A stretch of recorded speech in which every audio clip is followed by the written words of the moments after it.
Hello, this is Microphone Media. Please like, subscribe, and share. Thank you. ሰላም ጤና ይስጥልኝ። እንደምንዋላችሁ እንደምን አደራችሁ። በመላው ዓለም ላይ ያላችሁ አድማጮቻችን ሰላም ለእናንተ ይሁን። ይህ ማይክሮፎን ሚዲያ ቁጥር 2 ነው።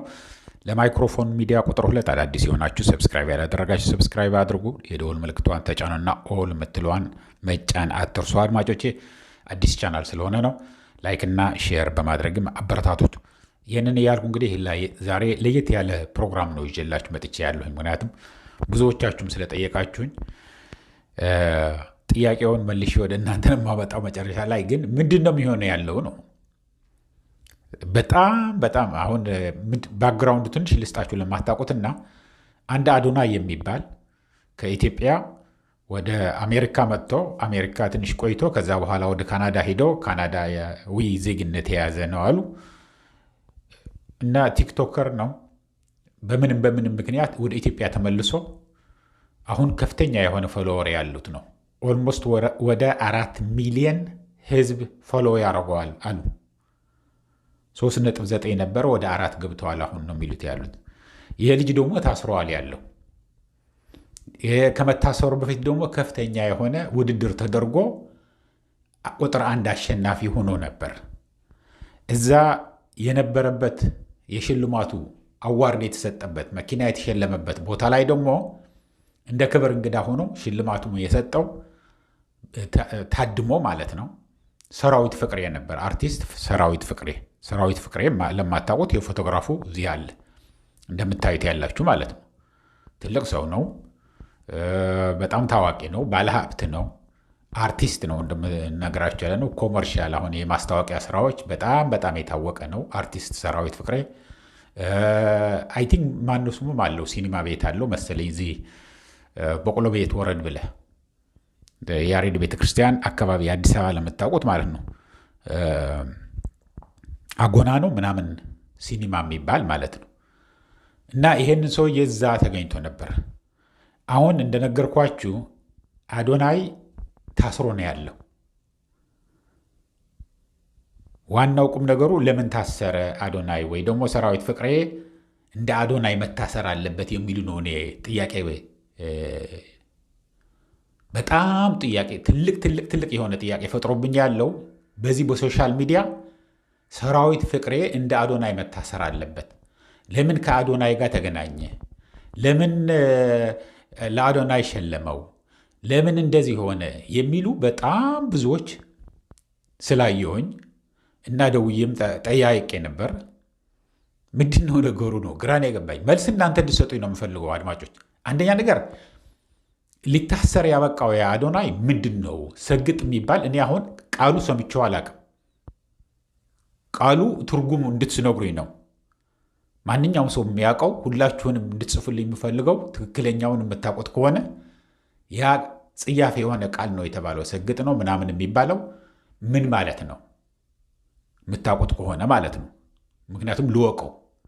ሰራዊት ፍቅሬ ያንን ቃል አልተናገረም። ሰራዊት ፍቅሬ አርቲስት ነው እንደምነግራቸው ያለሁኝ። አርቲስት ደግሞ ተገኝልኝ ብሎ ያደመው አዶናይ አይደለም።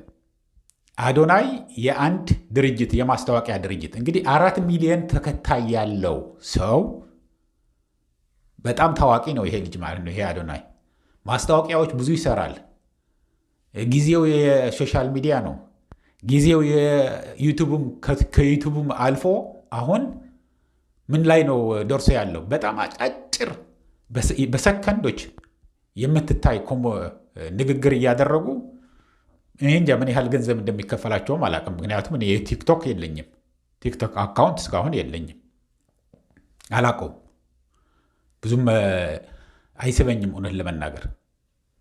ምክንያቱም ለወጣቶች ጥሩ ነው፣ ብዙ ስራ ፈጥረዋል ቲክቶክ። ብዙ ደግሞ ልትማርበት ትችላለህ። ብዙ ጥሩ ማስታወቂያ ማንገር ይቻላል። ብዙ አነቃቂ የሆነ ወጣቱን የሚለውጥ የወጣቱን ተስፋ የሚቀይር ልትሰራበት የምትችል ነገር ነው። ምክንያቱም በዓለም ላይ ሁሉም ተከታዩ ብዙ ነው። ቋንቋው የማይገባህ እንኳን ታየዋለህ። ዝም ብለህ ምንም ንግግር የሌለው ሙዚቃ ብቻ እያደረጉ የምታደርጉ ብዙ ነገር የምትማርበት ነገር አለ በቲክቶክ። እና ይህንን ልጅ ለምን ከሱ ጋር ታየህ? ለምን ሸለምከው? መታሰር አለበት። እሱም እንደ አዶናይ ፌዴራል ፖሊስ ለምንድን ነው የማያስረው ለሰራዊት ፍቅሬ ምናምን የሚሉት ጨንቆት ዛሬ አንድ ሚዲያ መልስ ለመስጠት ሂዶ አየሁት፣ ተጋብዞ ማለት ነው። ሰራዊት ፍቅሬ ለምንድን ነው እዛ ሄድከው?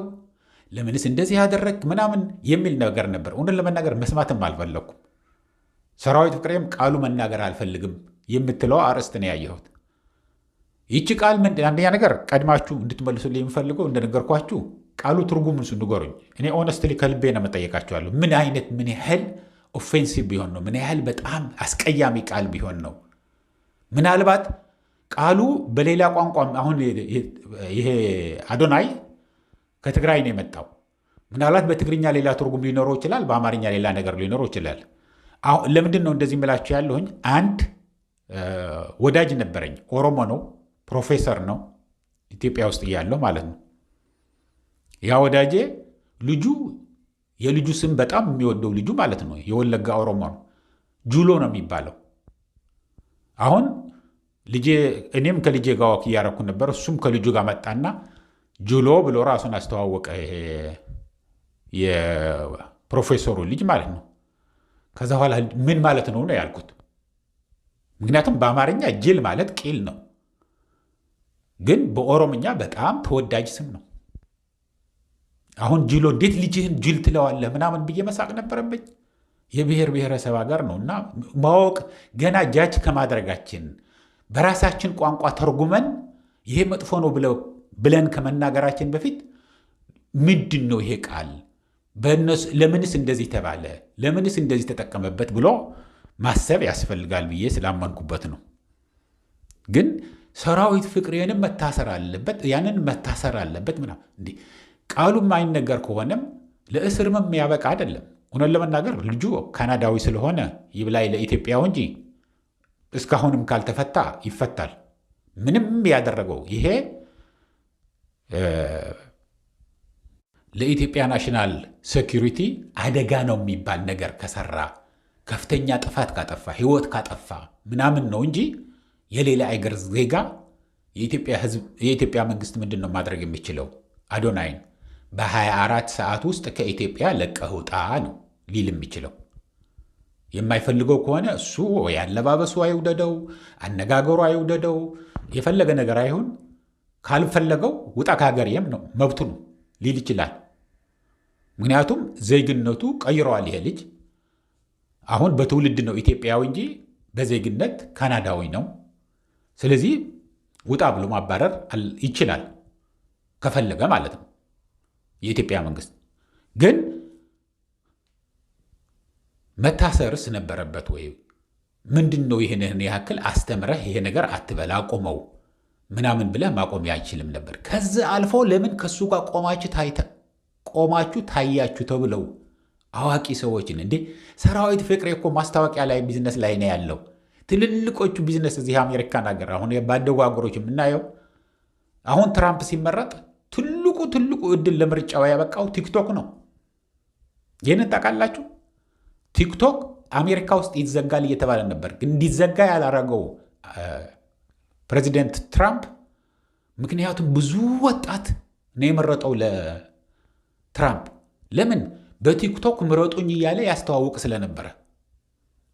ስለዚህ ጥቅምም ጉዳትም አለው እና ይሄ ከሱ ከተናጋሪው አልፎም ለምን ከሱ ጋር ቆመህ ታየህ? ያቺ ጥላቻ ለምን ከትግሬ ጋር ምናምን የሚል ከሆነ ንገሩት፣ ግልጽ ነው፣ አውጡት፣ ንገሩን። አሁንም ካለ እንደዛ አይነት አስተሳሰብ እንጂ ሚዲያዎቹ ተንጫጩ፣ በጣም ነው የተንጫጩት። ለምን እንደዚህ ያደርጋል? ሁለተኛ እንደዚህ እንዳያደርግ በቃ እንደዚህ ስለሆነ ነው። የማይናገሩት ነገር የለም።